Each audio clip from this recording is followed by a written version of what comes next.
ਤੇ ਬਾਬਾ 2 ਟਰਾਫੀਆਂ ਲੈ ਕੇ ਚੱਲਾ ਵਾ ਤੇ 1 ਟਾਇਰਾਂ ਦੀ ਜੋੜੀ ਲੈ ਕੇ ਚੱਲਾ ਵਾ ਤੇ ਬਾਬੇ ਨਾਲ ਗੱਲਬਾਤ ਕਰਦੇ ਆ ਕਿ ਇੰਨਾ ਸਮਾਨ ਜਿਹੜਾ ਵਾ ਉਹ ਕਿਹੜੀ ਗੇਮ 'ਚ ਜਿੱਤਿਆ। ਅਸਲਾਮ ਅਲੈਕਮ। ਵਾਲੇਕੁਮ ਸਲਾਮ। ਬਾਬਾ ਕੀ ਹਾਲ ਆ? ਅੱਲਾ ਦਾ ਸ਼ੁਕਰ। ਬਾਬਾ ਇੰਨਾ ਸਮਾਨ ਜੁੱਤ ਕੇ ਲੈ ਚੱਲਾ ਵਾ। ਹਾਂਜੀ ਅੱਲਾ ਦੇ ਹੁਕਮ ਨਾਲ। ਬਾਬਾ ਜੀ ਸਭ ਤੋਂ ਪਹਿਲੇ ਤੁਹਾਨੂੰ ਮੁਬਾਰਕ ਹੋਵੇ ਜੀ। ਖੈਰ ਮੁਬਾਰਕ। ਬਾਬਾ ਇਹ 2 ਕੱਪ ਮਿਲ ਗਏ ਨੇ। ਹਾਂਜੀ ਇਹ ਕਾਦੇ ਵਿੱਚੋਂ ਮਿਲੇ 2 ਕੱਪ? ਇੱਕ ਡਿਸਕਾਂ ਦਾ ਤੇ ਇੱਕ ਟੋਚਨ ਦਾ ਪਹਿਲਾ ਇਨਾਮ ਦੋਵੇਂ ਆ। ਅੱਛਾ ਦੋਵੇਂ ਨਾਮ ਹੀ ਆ। ਹਾਂਜੀ। ਇਹ ਟਰੈਕਟਰ ਕਿਹੜਾ ਮਾਡਲ ਜੀ ਆਪਣਾ? 81 ਮਾਡਲ। 81 model Brazil. ਬਰਾਜ਼ੀਲ। ਜ਼ਰੀਲਾ ਫੋਰਡ। ਜ਼ਰੀਲਾ ਫੋਰਡ। ਇਹ ਅਸਲ ਜ਼ਰੀਲਾ ਫੋਰਡ ਆ ਭਾਈ ਇਹ। ਹਾਂਜੀ। ਤੇ ਇਸ ਮੁੰਡੇ ਨੇ ਚਲਾਇਆ ਵਾ। ਹਾਂ ਹਰੂਨ ਇਕਬਾਲ ਚਲਾਇਆ। ਹਰੂਨ ਕਮਾਲ ਨੇ। ਹਾਂਜੀ। ਬਾਬਾ ਜੀ ਆਪਣੀ ਬਰਾਦਰੀ ਕਿਹੜੀ ਏ? ਕੌਮ ਖਿੱਚਾੜ। ਸਹੀ। ਕਿਹੜਾ ਪਿੰਡ ਜੀ ਆਪਣਾ? 249 ਬਲੋਚ ਵਾਲਾ। ਬਾਬਾ ਜੀ ਫੋਰਡ ਵੇਚਣਾ ਵਾ? ਨਹੀਂ ਵੇਚਣਾ। ਕਰੋੜ ਰੁਪਏ ਦਾ।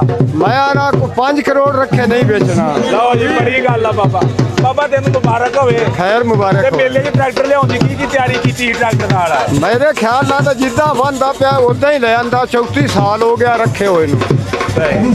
ਬਾਬਾ ਜੀ ਪਹਿਲਾ ਆਖਰੀ ਪਿਆਰ ਆ। ਹਾਂਜੀ। ਲਓ ਜੀ ਦੋਸਤੋ ਬਾਬੇ ਨੂੰ 2 ਟਰਾਫੀਆਂ ਮਿਲ ਗਈਆਂ ਜੀ ਤੇ ਬਾਬਾ ਜੀ ਕੀ ਨਾਮ ਮਿਲਿਆ ਵਾ ਇੱਥੋਂ ਅੱਜ? ਆ 2 ਕੱਪ ਉੱਤੇ ਦਿਸਦੇ ਪਿਆ ਤੁਹਾਨੂੰ ਤੇ 2 ਟਾਇਰ ਜੋੜਾਂ ਦੀ ਟਾਇਰਾਂ ਦੀ ਜੋੜੀ। ਟਾਇਰਾਂ ਦੀ ਜੋੜੀ ਵੀ? ਹਾਂਜੀ ਹਾਂਜੀ। ਪੈਸੇ ਕਿੰਨੇ? ਹਾਂਜੀ ਪੈਸੇ ਕਿੰਨੇ ਮਿਲੇ ਆ? ਪੈਸੇ 20,000 ਨਾਲ ਮਿਲਿਆ। ਤੇ ਬਾਬਾ ਜੀ ਮਾਸ਼ਾਅੱਲਾ ਬੜਾ ਨਾਮ ਲੈ ਚੱਲੇ ਜੀ। ਹਾਂ ਅੱਲਾ ਪਾਕ ਇੱਜ਼ਤ ਰੱਖਣ ਵਾਲਾ ਹੁੰਦਾ ਹੈ।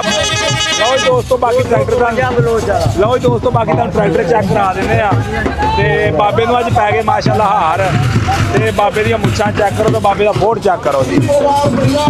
ਬੜਾ ਬਾਬੇ ਨੇ ਟੋਜਨ ਖੇਡਿਆ, ਬੜੀਆਂ ਡਿਸਕਾਂ ਖੇਡੀਆਂ ਜੀ।